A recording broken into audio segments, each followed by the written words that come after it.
Assalamualaikum warahmatullahi wabarakatuh. Perkenalkan, nama saya Dimas Bustama, Press Up MPM 1911110080 dari Prodi Informatika.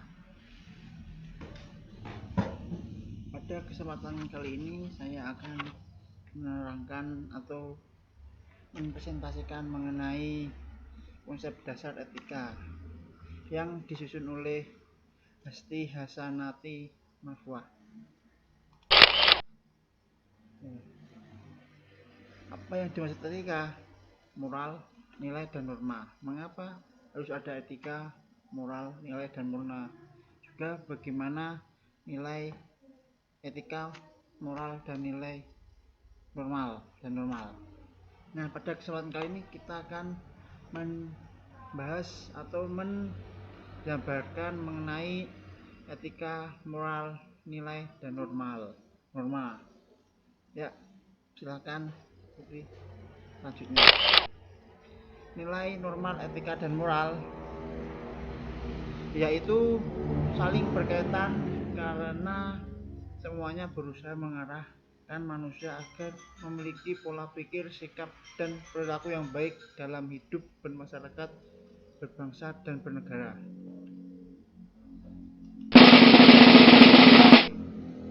Pengertian nilai menurut dari Steeman 1999 yaitu sesuatu yang memberikan makna hidup, yang dijunjung tinggi, yang mewarnai dan menjiwai tindakan atau perilaku seseorang. Kedua yaitu pengertian nilai menurut Rocket tahun 1998 yaitu suatu keyakinan yang dalam tentang perbuatan, tindakan, atau perilaku yang dianggap jelek. Selanjutnya, pengertian norma.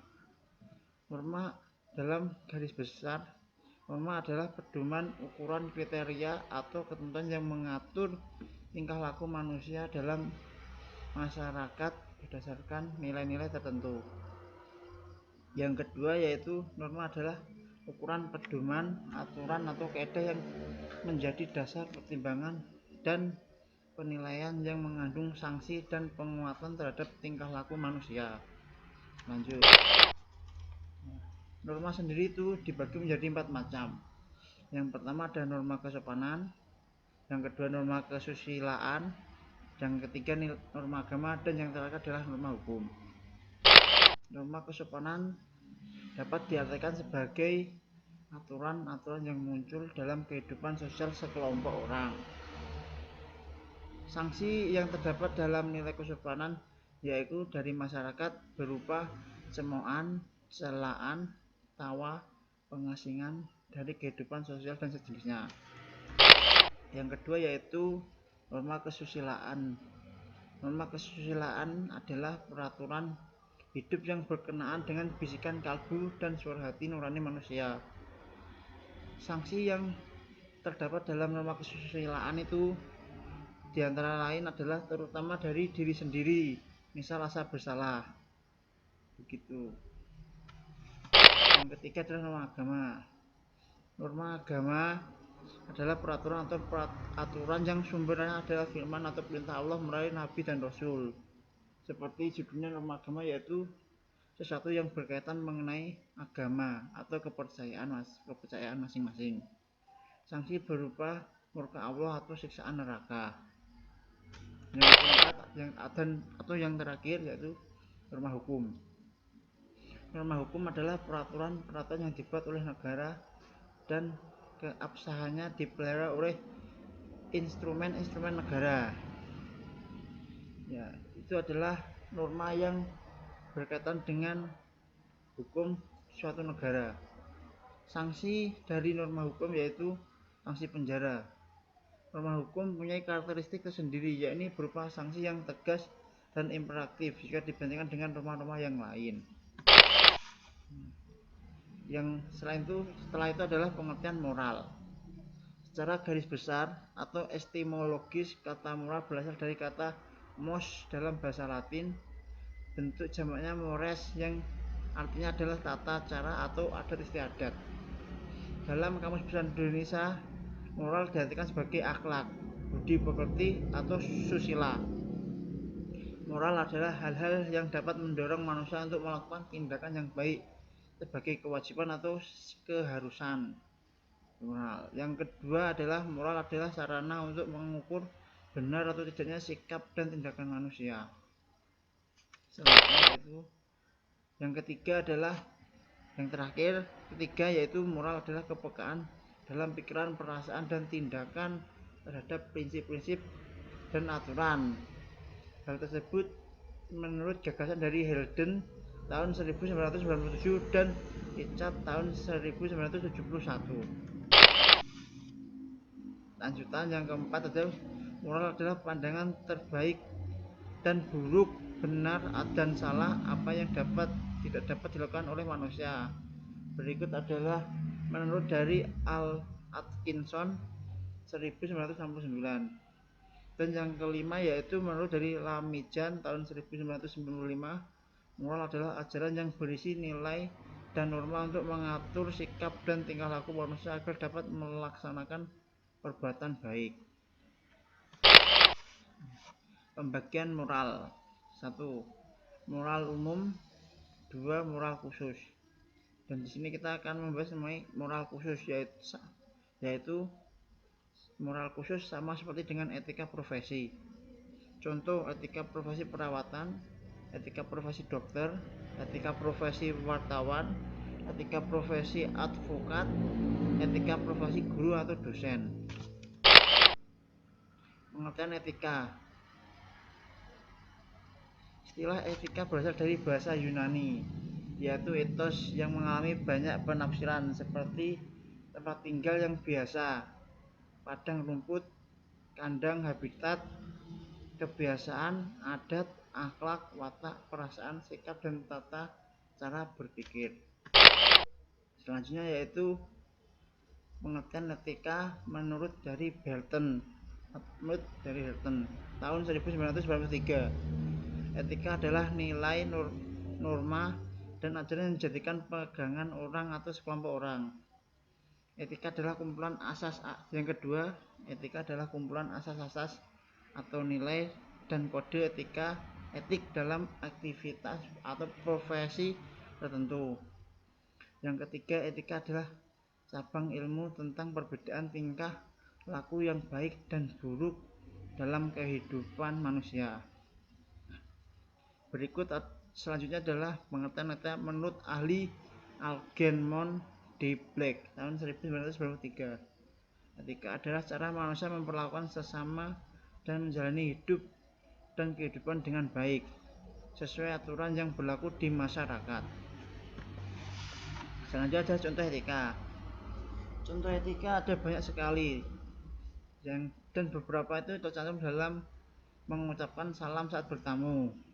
Jadi jika kita ingin bertamu ke tempat seseorang, kita harus pertama adalah salam. Yang kedua adalah cium tangan ke orang tua sebelum melakukan aktivitas sehari-hari.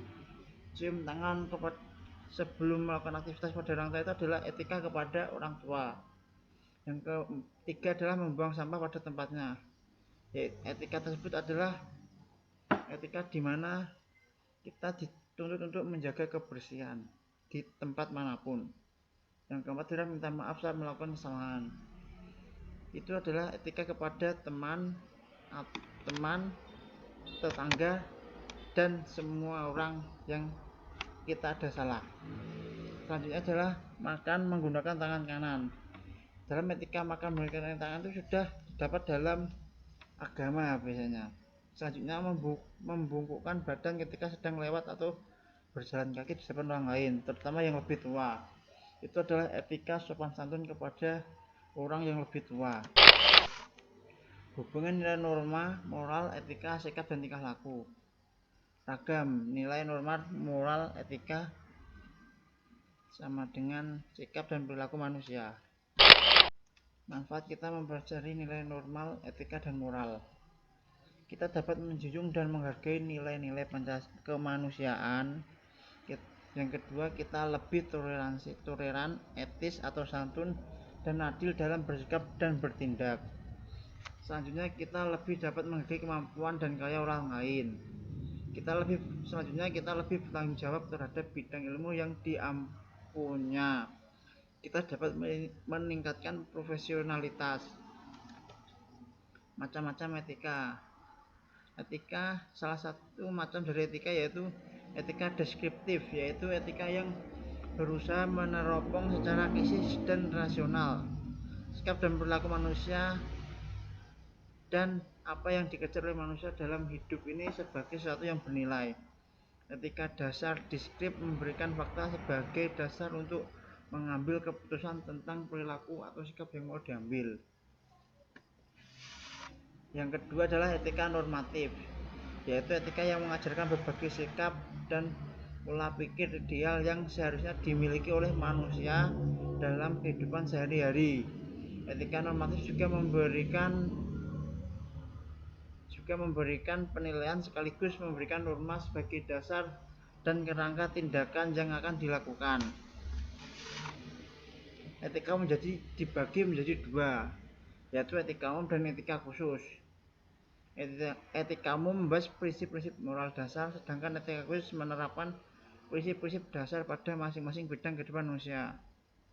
Etika khusus ini dibagi menjadi etika individual yang memuat kewajiban manusia terhadap diri sendiri dan etika sosial yang membicarakan tentang kewajiban manusia sebagai anggota umat manusia. Untuk itu dapat digambarkan skema tentang etika sebagai berikut. Etika bagi menjadi etika umum dan etika khusus. Etika khusus dibagi menjadi dua, yaitu etika individual dan etika sosial.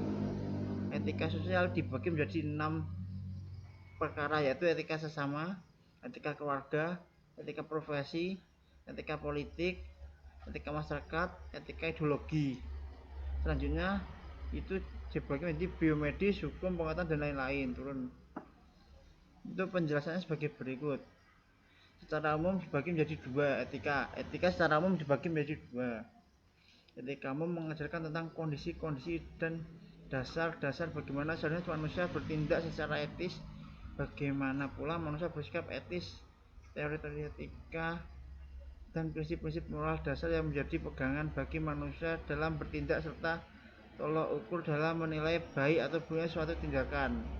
Etika umum dapat pula dianalogikan dengan ilmu pengetahuan yang membahas mengenai pengetahuan umum dan teori-teori etika. Etika khusus merupakan penerapan prinsip-prinsip moral dasar dalam bidang kehidupan. Penerapan ini biasanya berwujud bagaimana seorang bersikap dan bertindak dalam kehidupannya dan kegiatan profesi tersebut, khususnya yang dilandasi dengan etika moral. Namun penerapan itu dapat juga berwujud bagaimana manusia bersikap atau melakukan tindakan dalam kehidupan terhadap sesama. Etika khusus dibagi menjadi dua, yaitu etika individual, yaitu menyangkut kewajiban dan sikap manusia terhadap dirinya sendiri. Yang kedua, etika sosial, yaitu mengenai sikap dan kewajiban serta pola perilaku manusia sebagai anggota bermasyarakat.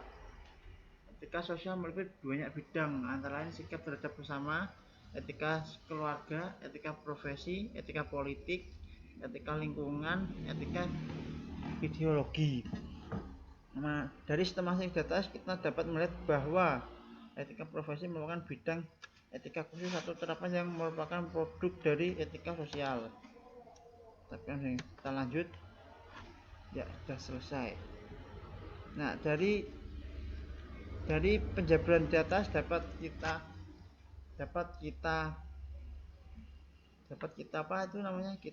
simpulkan bahwa etika itu adalah suatu hal yang penting dan wajib kita terapkan dalam kehidupan sehari-hari. Karena apa? Karena kita jika melakukan sesuatu kita membutuhkan etika sesuai bidangnya. Jangan sampai kita melakukan satu hal yang dapat merugikan kita atau orang lain, karena hal tersebut itu kurang baik jika dan memiliki dampak yang buruk. Begitu pula. Terima kasih. Sekian dari saya.